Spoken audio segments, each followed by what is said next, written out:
I've only had PSVR for just about a year now, and so I'm still discovering games that many people might have known about on PSVR for a couple of years that are new to me. But if they stand up against the test of time and I'm still having a great time playing them, I'm very happy to make a video to talk about my feelings and recommend it to maybe people that didn't know about it. Tiny Trax is one of those games. It's a racing game that plays around with slot car machines and kind of defies the laws of gravity and physics at the same time. So instead of it being like a Scalextrics where you'd race around like your living room, for example, a bit like Micro Machines, but on slot cars, this is about driving up the wall, doing loop-the-loop, running around the ceiling, and just having good fun with what's there.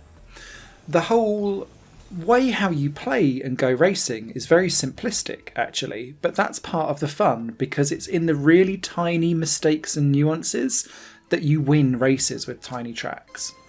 You have the DualShock 4 controller. It doesn't use move controls or anything like that, but what it does do is it allows you with the trigger buttons to be able to really feather the throttle as you go along your way and then hitting various corners. You'll be using some of the buttons to switch lanes on the slot cars as you kind of move in and out. So you take the tightest line in theory. But in doing so, your car will drift spin round the corner. Drift too much and it will spin and go too slowly. But if you get the speed just right, you charge up your boost meter so that when you come out of the corner, you can then floor your boost in addition and really make good headway against your opponents. Getting this exact science right takes time and a little bit of practice as you get used to actually sometimes maybe you want to take the longer route round some of these corners, because if that suits your kind of feathering of throttle best, then you'll gain more boost that way, and that can be used strategically because then you can boost around the straights.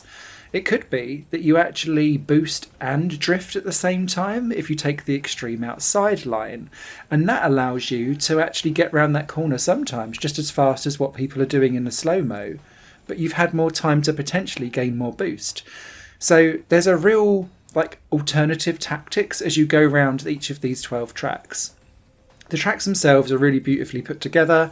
They're great fun. You're always put in a weird vantage point so that they kind of come towards you, away from you, and you are encouraged to kind of look and dive in and out of the track so that you can get the best vantage point for what's going on in the racing around you. So sticking your head through the loop is good fun.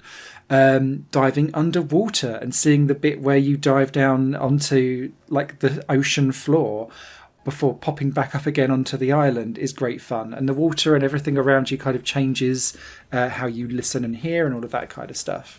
The AI, there's only one difficulty, but they are fast, and the vast majority of your time with this game will be spent in the single player mode, going through championships, making sure that you get gold medals for everything.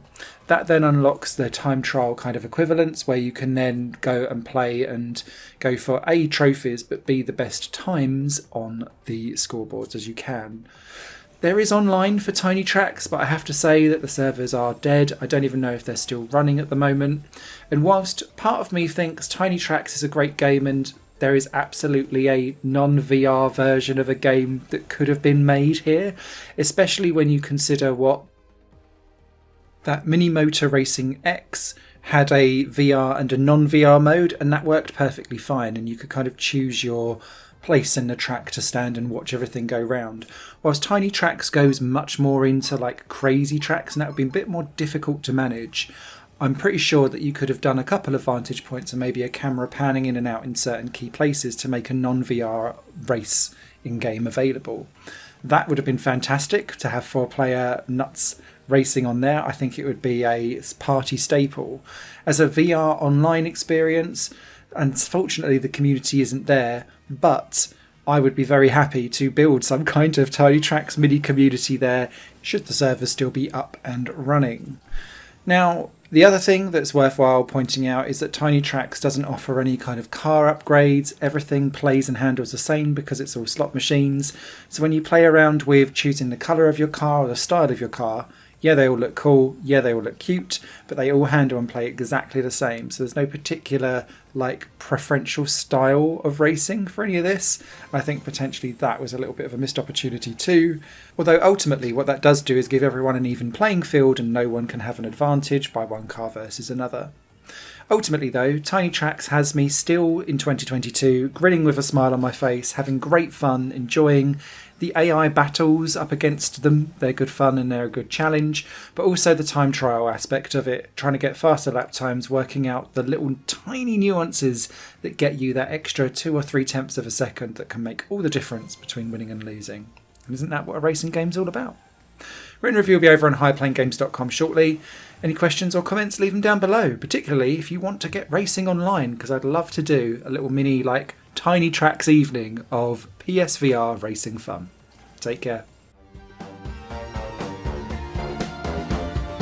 Higher Plane Games is part of the Higher Plane Network, a completely independent media outlet supported by people like you. The goal is to create the best possible content that cultivates a richer indie scene for games as well as music and entertainment. To find out more and to get involved, visit patreon.com/higherplane network. Your support makes all the difference, and in return you'll gain access to bonus content and downloads. Thank you for watching.